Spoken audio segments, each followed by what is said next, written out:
സന്തോഷ ജന്മദിനം കുട്ടിക്ക്, സന്തോഷ ജന്മദിനം കുട്ടിക്ക്.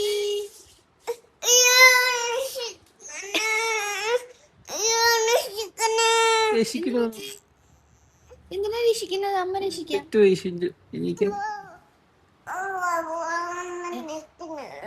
ഹാപ്പി പെരുന്നാൾ ഷിണ്ടുക്കുട്ടാ, ഹാപ്പി പെരുന്നാൾ ഷിണ്ടുക്കുട്ടാ, ഹാപ്പി പെരുന്നാൾ നന്ദുക്കുട്ടാ, ഹാപ്പി പെരുന്നാൾ നന്ദുക്കുട്ടൻ്റെ പെരുന്നാളല്ലേ ഇന്ന്. അപ്പൊ നമുക്ക് അമ്പാട്ടി പോണം, ആനയെ കാണണം, പായസം വാങ്ങിക്കണം, സദ്യ ഉണ്ണണം. ഇന്ന് മിഥുനത്തിലെ മകീരാണ് നന്ദിക്കുട്ടൻ്റെ പിറന്നാൾ. രാവിലെ തന്നെ ഞങ്ങൾ എഴുന്നേറ്റ് കുളിച്ച് റെഡിയായി ഞങ്ങൾ വീടിൻ്റെ അടുത്തുള്ള അമ്പലത്തിൽ പോയി തൊഴുതു. എന്നിട്ട് ഞങ്ങൾ ഭക്ഷണമൊക്കെ കഴിച്ച് നേരെ പൂർണ്ണത്രേശിൻ്റെ അടുത്തേക്കാണ് പോയത്.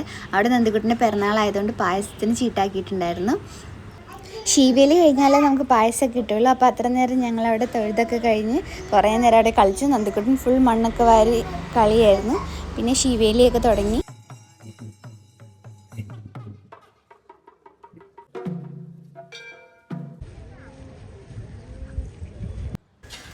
ശീവേലിയൊക്കെ കഴിഞ്ഞ് ഞങ്ങൾ പായസമൊക്കെ വാങ്ങിച്ച് ആനക്കുട്ടനെ കാണാൻ പോയി. കുറച്ച് നേരം ആനക്കുട്ടനെ കണ്ട് വർത്താനൊക്കെ പറഞ്ഞു നിന്നു. ഇന്ന് പൂർണ്ണത്രേശിൻ്റെ അവിടെ ഉച്ചയ്ക്ക് ഊണൊക്കെ ഉണ്ടായിരുന്നു. എങ്കിൽ നന്ദക്കുട്ടൻ്റെ പിറന്നാളൊക്കെ അല്ലേ, ഇച്ചിരി ഊണൊക്കെ കഴിക്കാമെന്നൊക്കെ ഓർത്തു. പക്ഷേ നന്ദക്കുട്ടൻ അവിടെ നിൽക്കുന്നുണ്ടായിരുന്നില്ല, ഫുൾ കരച്ചിലായിരുന്നു. അപ്പം ഞങ്ങൾ അവിടെ നിന്ന് ഇറങ്ങി. എന്നിട്ട് ഞങ്ങളൊരു നാരങ്ങ വെള്ളം കുടിക്കാൻ പോയി. അവിടെ ഒരു ലേക്കൊക്കെ ഉണ്ട്. ലേക്കൊക്കെ കണ്ട് അവിടെ മീൻ പിടിക്കാനൊക്കെ നോക്കി നിന്നു.